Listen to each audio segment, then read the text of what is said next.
So law is the most equalizing and unifying force in this culture. So what is going to happen to this culture in this republic if we have an administration that selectively chooses which part of the law they're going to enforce?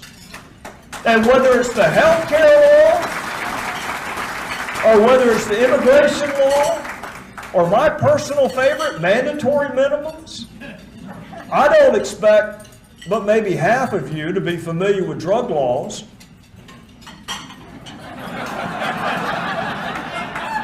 Trust me when I tell you that X amount of methamphetamine by law gets you X amount of time in jail. You may like that law, you may not like that law, but it is the law. So if you don't like it, go to Congress and advocate to change it, but that's not what our Attorney General wants to do. He wants to, with a memo, say we're no longer going to enforce mandatory minimums in this country. So if you can do it with drug laws, can you do it with equal protection laws? Can you do it with discrimination laws? I got one for you. Can you do it with election laws?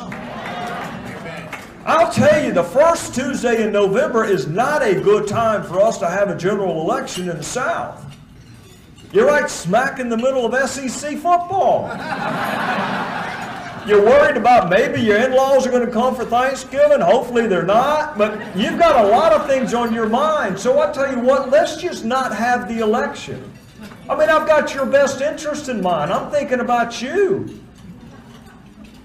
When I listen to the President of the United States walk into the people's house, and make no mistake, it is your house. They walked into the people's house and said, I'm going to do it with or without you.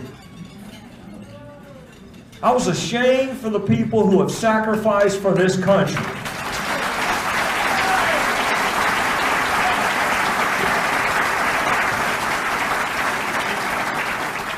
And then quickly that shame turned to anger when I saw half of our colleagues stand up and clap.